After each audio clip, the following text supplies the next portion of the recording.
បងប្អូនទាំងនេះរឿងនេះឲ្យថ្មីបន្តិចម្ដងធ្លាប់តែចាប់ផ្ដើមជាមួយនឹងផ្នែកខាងក្រៅឥឡូវនេះខ្ញុំសូមចាប់ផ្ដើមជាមួយនឹងតេស្តតារាយម្ដងបងប្អូនទាំងនេះឥឡូវខ្ញុំសូមចាប់ផ្ដើមពីកំណែតម្រង់ដ៏ធំប្រចាំឆ្នាំ2026សម្រាប់ DMAX V Cross នេះគឺទៅលើចង្កូត Electronic ឬក៏ EPS ធូរស្រួលមែនតើបងប្អូនសូម្បីតែសុភាពនារីក៏គាត់អាចធ្វើការបើកបរបានជាពិសេសគឺផ្លូវទីក្រុងដែលគាត់អាចធ្វើការបត់បែនចូលចតដោយងាយស្រួលមួយទៀតគឺវាជួយទៅដល់ប្រព័ន្ធ ADAS គឺវាជួយឲ្យរថយន្តរបស់យើងកាន់តែមាននូវសុវត្ថិភាពអញ្ចឹងដំបូងបំផុតខ្ញុំសូមចាប់ផ្ដើមពីប្រព័ន្ធ LDW នៅពេលរថយន្តរបស់យើងចាប់ផ្ដើមចេញពីកន្លងផ្លូវដោយអចេតនាអញ្ចឹងប្រព័ន្ធនឹងផ្ដល់សញ្ញាពមៀនហើយជួយទប់ចង្កូតរបស់យើងបន្តិចដើម្បីឲ្យយើងដឹងខ្លួនវាធ្វើការជាមួយនឹងប្រព័ន្ធមួយដែលមានអក្សរកាត់ថា LDP អញ្ចឹងបើសិនបើក្នុងករណីយើងនៅតែបើកចេញឆ្ងាយពីកន្លងបន្ទាប់ពីមានការពមៀនប្រព័ន្ធនឹងធ្វើការទាញចង្កូតមកវិញថ្នមរួមជាមួយនឹងរំញ័រនៅចង្កូតដើម្បីដាស់តឿននៅសុវត្ថិភាពកាន់តែអស្ចារ្យគឺមានប្រព័ន្ធសុវត្ថិភាពមួយទៀត ELK ប្រព័ន្ធដែលទាញនៅចង្កូតត្រឡប់មកវិញភ្លាមបើសិនបើវាដឹងថាឡានយើងកំពុងតែចេញឆ្ងាយពីកន្លងក្នុងពេលដែលមានឡានផ្សេងនៅផ្នែកខាងក្រោយខាងឆ្វេងក៏ដោយស្ដាំក៏ដោយនៅសងខាងដើម្បីការពារសុវត្ថិភាពកុំឲ្យប៉ះទង្គិចជាមួយនឹងឡានទាំងអស់នោះអត់ទាន់ចប់ទេបងប្អូននៅមានប្រព័ន្ធសុវត្ថិភាពមួយទៀតគេហៅថា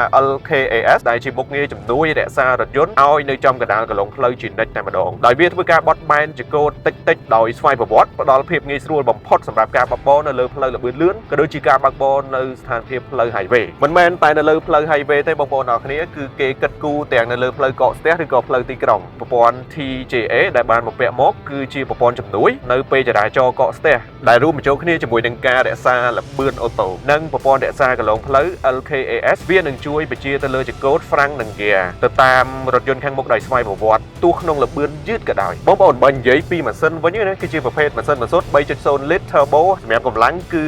190 HP ជាមួយនឹងកម្លាំងរមុល490 Nm ប្រអប់លេខ6វគ្គអូតូម៉ាទិកជាក់ស្ដែងសម្រាប់កម្រិតស៊ីប្រេអត្តនៈបើសិនជាយើងជន់ផ្លូវលាតឬក៏ផ្លូវទីក្រុងចំណាយចន្លោះពី6ទៅ8លីត្រក្នុង100គីឡូម៉ែត្រហើយវាអាចប្រែប្រួលអាស្រ័យទៅតាមស្ថានភាពនៃការបើកបរនិយាយរួមទៅ Isuzu D-Max គឺផ្ដោតសំខាន់ទៅលើភាពសំចៃហើយធន់ការប្រើប្រាស់គឺយូរអង្វែងតែម្ដងបងប្អូនឥឡូវបើយើងនិយាយពីប្រព័ន្ធគ្រឿងក្រោមរបស់គេពីមុនគឺផ្ដោតសំខាន់ទៅលើស្ថានភាពផ្លូវ off-road ឬក៏ផ្លូវកលុបប៉ុន្តែឥឡូវនេះគេបន្ថែមមកជាមួយនឹងផាសុកភាពនៅក្នុងហ្នឹងដោយសារតែ2026នេះ V Cross គឺបានធ្វើការកំណែតម្រង់ទៅលើជើងក្រោមស្លាបបញ្ជីវខាងមុខនេះដែលផ្ដោតសំខាន់ទៅលើផាសុកភាពកាត់បន្ថយការលាក់និងមួយទៀតនៅពេលដែលយើងរត់នៅលើស្ថានភាពផ្លូវ highway ឬក៏យើងជន់លឿនមានអារម្មណ៍ថាក្រាបល្អមែនតើអញ្ចឹងបងប្អូនដែលជិះ pick up ហើយនៅ concern ច្រើនថាស្ទើរទៅលើផាសុកភាពរៀងអាលាក់រៀងអីបងប្អូនសម្រាប់ D-Max V Cross នេះអត់បញ្ហាទេបងប្អូនបើនិយាយពីប្រព័ន្ធគ្រឿងក្រោមនៅផ្នែកខាងក្រោយគេផ្ដល់មកជាមួយនឹងបូមដែលគេកំណែតម្រង់ថ្មីបូមនឹងធំជាងមុនមាំជាងមុនក៏ប៉ុន្តែសមត្ថភាពនៃការទប់អាលាក់គឺបានល្អហើយធ្វើការជាមួយនឹងចន្ទះដែលរឹងមាំអញ្ចឹងវាសមាមាត្រថឹងថ្លែងរវាងការដឹកទម្ងន់ធ្ងន់និងផាសុកភាពគឺវាឆ្លើយតបល្អមែនទែនទាំងការប្រើប្រាស់លក្ខណៈអាជីវកម្មនិងការប្រើប្រាស់លក្ខណៈគ្រួសារបងប្អូនយកទៅដឹងតែចំណេញច្រើនអញ្ចឹង D-Max V Cross នេះក៏មានប្រព័ន្ធសុវត្ថិភាពជាច្រើនសម្បូរបែបដូចជាប្រព័ន្ធប្រាំងអូតូម៉ាទិកនៅពេលដែលបើកបរទៅផ្នែកខាងមុខប្រព័ន្ធប្រាំងអូតូម៉ាទិកនៅពេលដែលយើងនិយាយផ្នែកខាងក្រោយអញ្ចឹងតែខាងក្រោយនិងខាងមុខគឺមានប្រព័ន្ធប្រាំងអូតូម៉ាទិកដូចគ្នាប្រព័ន្ធប្រាំងអូតូម៉ាទិកនៅពេលដែលយើងបើកបរបត់ឆ្វេងហើយមានឧបសគ្គឆ្លងកាត់ច្រឡំកាត់ចង្កូតទៅមកទៅហឹងហើយមានឧបសគ្គឆ្លងកាត់មកពីខាងមុខអញ្ចឹងឡានរបស់យើងនឹងធ្វើការជន់ហ្វ្រាំងអូតូម៉ាទិកអត់មានការប៉ះទង្គិចទេមានប្រព័ន្ធជំនួយពេលឡើងនិងចុះចំណោតប្រព័ន្ធហ្វ្រាំង ABS EBD និងប្រព័ន្ធហ្វ្រាំងជំនួយ BA ប្រព័ន្ធ Blind Spot Monitor ដែលជំនួយនៅពេលវាយចែងពេលមានរថយន្តវាយចែងឧបសគ្គវាយចែងឆ្វេងស្ដាំបងប្អូនបាច់បារម្ភទេក៏ដូចជាមានមកជាមួយនឹងប្រព័ន្ធទប់លំនឹងប្រព័ន្ធជំនួយពេលបត់ផ្លូវកោងដែលនៅពេលដែលយើងបត់ផ្លូវកោងកុំឲ្យចាក់ឆ្ងាយពីកន្លងឬក៏ចាក់ផ្ចិតប្រព័ន្ធចាប់ហ្វ្រាំងបន្ទាន់ក្រោយពេលមានការប៉ះទង្គិចហើយប្រព័ន្ធសុវត្ថិភាពមួយទៀតដែលខ្ញុំគិតថាពិសេសនិងចាំបាច់គឺប្រព័ន្ធកាត់ផ្ដាច់នៅកម្លាំងម៉ាស៊ីននៅពេលដែលយើងច្រឡំជន់ហ្គាមួយទំហឹងបាទប្រព័ន្ធនេះឧទាហរណ៍នៅពេលដែលយើងចតនៅក្នុងចំណតផ្សារទំនើបក៏ដូចជាកន្លែងធ្វើការប៉ុន្តែជើងរបស់យើងនឹងច្រឡំទៅគងហ្គាមកទំហឹងមានមកជាមួយនឹងប្រព័ន្ធ forward collision warning ដែលជាប្រព័ន្ធដាស់តឿននៅពេលដែលយើងគៀកជាមួយនឹងឧបសគ្គនៅផ្នែកខាងមុខពងសុវត្ថិភាពមានចំនួនរហូតដល់7គ្រាប់ទាំងផ្នែកខាងមុខផ្នែកចំហៀងនិងផ្នែកខាងក្រោយរួមមកជាមួយនឹងប្រព័ន្ធ automatic high beam ដែលជាប្រព័ន្ធកំណត់ភ្លើង pha code មានន័យថាប្រព័ន្ធភ្លើងនឹងដំណើរការ automatic នៅពេលយប់ដើម្បីជៀសវាងការចាំងភ្នែកអ្នកដំណើរប្រច្រាស់ទិសយើងជួយសុវត្ថិភាពខ្លាំងមែនទែននៅពេលដែលមានចុះអាប់ចុះអីគឺកន្លែងណាដែលរៀងងឹតគឺភ្លើងនេះនឹងធ្វើការបន្ថែមបន្ថយពន្លឺដោយ automatic ជាចុងក្រោយគឺប្រព័ន្ធ rear cross traffic alert ដែលដាស់តឿននៅពេលដែលយើងនិយាយថយក្រោយស្របពេលដែលមានឧបសគ្គមកពីខាងឆ្វេងនិងពីខាងស្ដាំ แต่ประกอบนี้ในไปแต่ยืงใหญ่จริงปีประอบคือเบียร์สวัสดิ์เพียงพวกเหมือนแต่บางคนตอนจบเตะวิดีโอรีวิวว่ายืงคือในเมียนเตี้ยบางคนต่อตามด้านจมูกยมต่อนี้แล้วนี่ยืงต่อตึกดังปีการดีไซน์เป็นประดองถ้าตั้งการดีไซน์สำหรับวิเคราะห์ปีปอนมาไพ่ประมวยเมียนจำนวนในการพับโดเอาไว้ครับแล้วบางคนแต่เมื่อหมวยยมต่อนี้ต่อ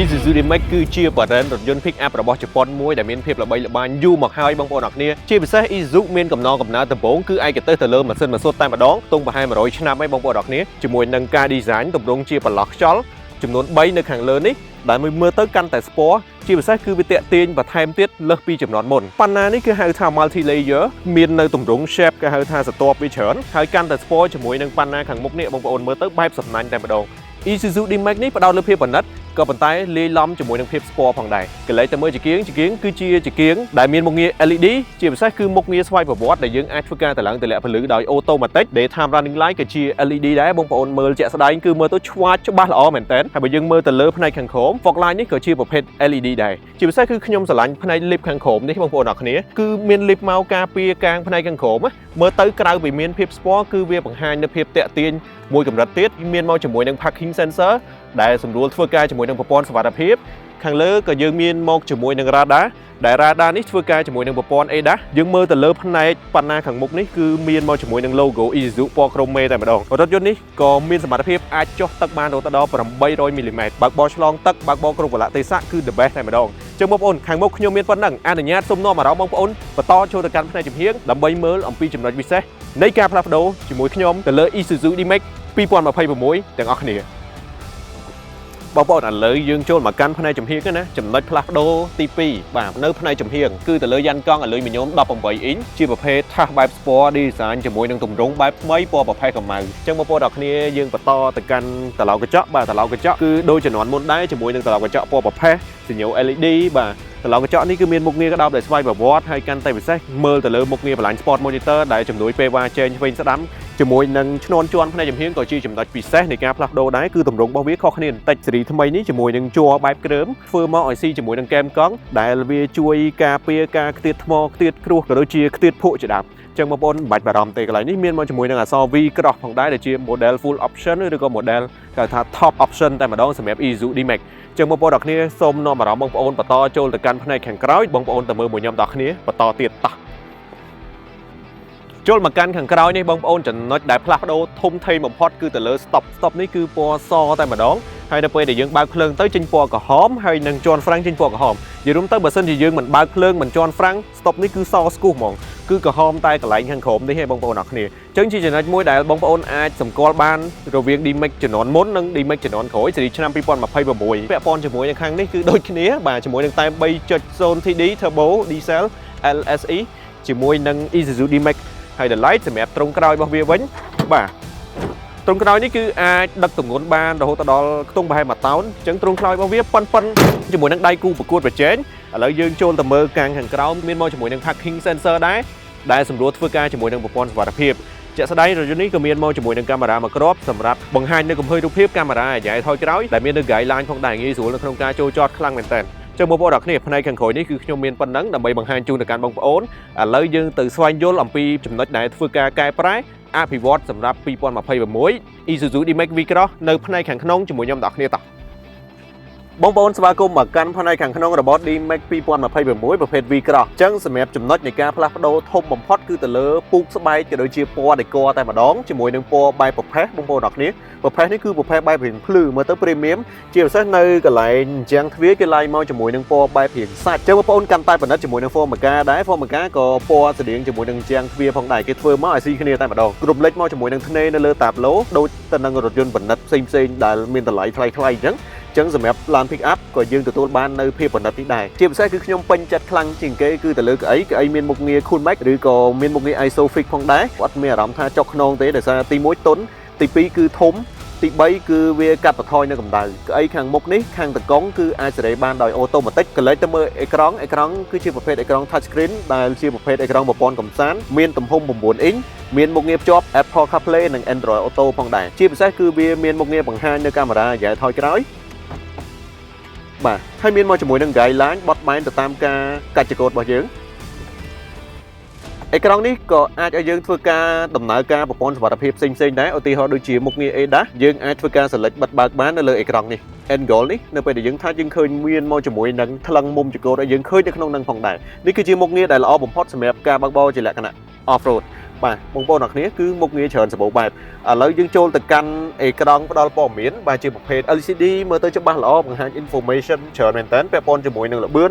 RPM ពាក់ព័ន្ធកម្រិតស៊ីប្រេងក៏ដូចជាដំណើរការប្រព័ន្ធសុវត្ថិភាពផ្សេងៗកលែងទៅមើលចង្កូតគឺជាប្រភេទ EPS ចង្កូតប្រើភ្លើងមានមុខងារ multi functional steering wheel ច្រើនសម្បូរបែបដែលយើងអាចធ្វើការចុចបញ្ជាទៅលើប្រព័ន្ធសុវត្ថិភាពក៏ដូចជាចុចបញ្ជាទៅលើប្រព័ន្ធកំសាន្តក៏ដូចជាចុចដើម្បីមើលទៅលើ function ដែលបង្ហាញនៅលើអេក្រង់ផ្ដល់ព័ត៌មានសម្រាប់ដាក់បើកបរគឺជាប្រភេទ LCD នៅផ្នែកកណ្ដាលនេះកន្លែងទៅមើលកន្លែងវិទ្យាសីតុណ្ហភាពជាប្រភេទ piano ដូចយើងចុច piano អញ្ចឹងមើលទៅវាពិនិត្យហើយប្រព័ន្ធប្រសុទ្ធខ្យល់នៅក្នុងរថយន្តនឹងគឺជាប្រភេទ PM 2.5 ដែល PM 2.5 នេះគឺប្រសុទ្ធនៅខ្យល់មួយដែលបរិសុទ្ធល្អកាត់នៅមេរោគអត់មានអារម្មណ៍ថាថប់ដង្ហើមឬក៏ស្ងួតអីទេអញ្ចឹងបងប្អូនកន្លែងទៅមើលផ្នែកកណ្ដាលគឺមានមកជាមួយនឹងចង្កឹះលេខបាទ design មើលមាំល្អមែនតើបាទមានប៊ូតុងមុខងារបិទបើកនៅ parking sensor ក៏ដូចជាប៊ូតុងមុខងារចុចជំនួយពេលចុះចំណោតក៏ដូចជាប្រព័ន្ធ drag terrain mode ជាដើម drag terrain mode នេះគឺដំណើរការដោយ AI នៅពេលដែលយើង select នៅមុខងារនេះ AI ប្រព័ន្ធកុំព្យូទ័រនឹងកំណត់សម្របតម្រូវរថយន្តរបស់យើងថាតើគួរតែប្រើប្រាស់នៅកម្លាំងរមូលកម្លាំងសេះក៏ដូចជាវល់កង់បែបណាដើម្បីឲ្យរថយន្តរបស់យើងអាចឆ្លងកាត់បានគ្រប់ស្ថានភាពផ្លូវដែលពិបាកជាពិសេសគឺថែរក្សាលំនឹងរថយន្តរបស់យើងឲ្យមាននៅសុវត្ថិភាពខ្ពស់តែម្ដងបងប្អូនអ្នកគ្នាហើយពាក់ព័ន្ធជាមួយនឹងការសាកថ្មយើងទទួលបាននៅរុន USB Type C ផងដែរនៅផ្នែកខាងមុខនេះបាទមានកន្លុកខាងនេះសម្រាប់ការសាកថ្មហើយមានប៊ូតុងកាពីតាមាន 2H 4H ក៏ដូចជា 4L ជាដើមយើងក៏លើទៅមើលកញ្ចក់មើលក្រោយកណ្ដាលនេះមានមុខងារកាត់ចំណាំងផ្លាតដូចគ្នានៅខាងក្រោមម៉ាស៊ីនត្រជាក់ផ្នែកខាងមុខគឺមានមកជាមួយនឹងបន្លាស់មួយនៅពេលដែលយើងចុចទៅគឺចេញមកជាមួយនឹង cup holder នៅពេលដែលយើងចង់ដាក់ជាមួយនឹងភេសជ្ជៈរបស់យើងបាញ់ត្រូវជាមួយម៉ាស៊ីនត្រជាក់ដូច class A អញ្ចឹងតែបើមិនសិនជាបងប្អូនអត់ត្រូវការប្រើប្រាស់វាអាចធ្វើការរួចវាបិទបាននៅលើតាប់ឡូក៏មានកន្លែងដាក់អវ៉ាន់មួយបងប្អូនអរគ្នាចុចបើកបាននៅខាងមុខកៅអីអ្នករួមដំណើរបងប្អូនអរគ្នានៅលើគីឡូបុកហ្នឹងគឺមានកន្លែងដាក់អវ៉ាន់អញ្ចឹងនៅពេលដែលយើងចុចបាទយើងអាចដាក់អវ៉ាន់បានខ្ញុំមានប៉ុណ្ណឹងពាក់ព័ន្ធជាមួយកៅអីខាងមុខដោយសារតែយើងបានសង្ខេបពាក់ព័ន្ធជាមួយនឹងចំណុចពិសេសបានច្រើនគួរសមហើយឥឡូវមានតែនាំអារម្មណ៍បងប្អូនចូលទៅកាន់កៅអីជួរទី2ទាំងអស់គ្នាតោះបងប្អូនឥឡូវយើងចូលមកកាន់កៅអីជួរទី2ហើយឥឡូវខ្ញុំបង្ហាញបងប្អូននៅចំណុចពិសេសតែម្ដងទៅកៅអីជួរទី2របស់វានេះគឺរៀងទេទៅក្រោយបន្តិចអញ្ចឹងសម្រាប់បងប្អូនដែលត្រូវការ pick up ខ្នាតកដាលហើយចង់បានរៀងស្រួលអង្គុយបន្តិចបងប្អូនអាចពិចារណាជាមួយនឹង D-Max V Cross បានចឹងបងប្អូនទស្សនាពីកម្រិតជើងដែលខ្ញុំសល់ហើយនេះកៅអីជួរទី1ហ្នឹងគឺខិតមកក្រោយផងបាទយើងនៅមានកម្រិតជើងប៉ុណ្ណឹងហើយយើងទទួលបានផ្នែកខាងលើបាទខ្ទង់ប្រហែលជាប៉ុណ្នេះបាទឥឡូវយើងចូលទៅមើលផ្នែកកណ្ដាលនេះគឺមានម៉ាស៊ីនត្រជាក់ផ្នែកខាងក្រោយហើយជាពិសេសគឺមានមកជាមួយនឹង USB Type C ផងបងប្អូនអរគ្នា USB Type C គឺជា USB ដែលពេញនិយមប្រើប្រាស់សឹងតែគ្រប់ទូរស័ព្ទស៊េរីក្រោយអញ្ចឹងមានកន្លែងសាកថ្ម USB Type C ហើយកន្លែងកលុកនេះយើងអាចដាក់អីវ៉ាន់តិចតួចរបស់យើងបានបាទយើងមានមកនៅមុខងារដែលចាំបាច់មួយបងប្អូនអាចជួជាមួយនឹងអីវ៉ាន់បានទម្ងន់រហូតដល់4គីឡូក្រាមបងប្អូនពិសេសមែនតើឥឡូវយើងចូលទៅមើលផ្នែកកណ្ដាលនេះមានមកជាមួយនឹង armrest ក៏អត់ចោលមកជាមួយនឹង cup holder ដែរមានមួយគូនៅសងខាងទ្វារក៏មានអញ្ចឹងនៅក្នុង Isuzu D-Max គឺអត់ខ្វះទេ cup holder សម្រាប់អ្នកដំណើរខាងមុខខាងក្រោយគឺបងប្អូនធ្វើដំណើរផ្លូវឆ្ងាយមានកែវកាហ្វេច្រើនអត់បារម្ភរឿងអត់កន្លែងដាក់ទេមែនតើខ្ញុំចង់បញ្ជាក់បងប្អូនបន្តិចសម្រាប់ការ design ផ្នែកខាងក្នុងស៊េរីថ្មី2026កាន់តែប្រណិតកាន់តែ premium សម្រាប់អ្នកដែលគាត់ត្រូវការនៅផលិតភាពផាសុខភាពសុវត្ថិភាពហើយខាងក្នុងវាដេកមើលទៅបែបរៀងហាយណាអញ្ចឹងបងប្អូនអាចពិចារណាមើលទៅលើ Isuzu D-Max V Cross ស៊េរីថ្មីនេះបានអូខេបងប្អូនផ្នែកខាងក្នុងនេះគឺខ្ញុំមានប៉ុណ្ណឹងបងប្អូនអរគ្នាយល់ឃើញយ៉ាងណាដែរពីបទបង្ហាញរបស់ខ្ញុំពីដើមដល់ចប់ជាមួយនឹង Isuzu D-Max V Cross ស៊េរីឆ្នាំ2026នេះបងប្អូនទទួលយកនៅបទពិសោធន៍នៃការប្រើប្រាស់មួយដែលល្អបំផុតនៅពេលដែលបងប្អូនជ្រើសរើសទិញជាមួយនឹង Isuzu D-Max V Cross ស៊េរីឆ្នាំ2026នេះប៉ុន្តែបងប្អូនអរគ្នាបងប្អូននឹងទទួលបាននៅសេវាកម្មក្រោយការលក់ដែលកាន់តែកក់ក្ដៅនិងមានទំនុកចិត្តខ្ពស់បន្ថែមទៀតដោយសារតែក្រុមហ៊ុន Isuzu នឹងផ្ដល់ជូនទៅកាន់បងប្អូនអរគ្នានៅតម្លៃសមរម្យទាំងគ្រឿងបន្លាស់ក៏ដូចជាសេវាកម្មក្រោយការលក់ដែលមានតម្លៃសមរម្យមែនទែនជាមួយនឹងដៃគូសហការតាមបណ្ដារាជធានីខេត្តធ្វើយ៉ាងណាឲ្យការប្រើប្រាស់រថយន្ត Isuzu ក៏ដូចជាការធ្វើដំណើរតាមបណ្ដាខេត្តបងប្អូនទទួលបាននៅភាពកក់ក្ដៅតែម្ដងបងប្អូនអរគ្នាព័ត៌មានលម្អិតបងប្អូនអាចធ្វើការទំនាក់ទំនងទៅកាន់លេខទូរស័ព្ទ ក៏ដូចជាអាស័យដ្ឋានដែលបានដាក់ជូននៅខាងចុងវីដេអូនេះខ្ញុំបាទខេមរៈសូមអរគុណសូមគោរពលាជួបគ្នានៅវីដេអូបន្តទៀត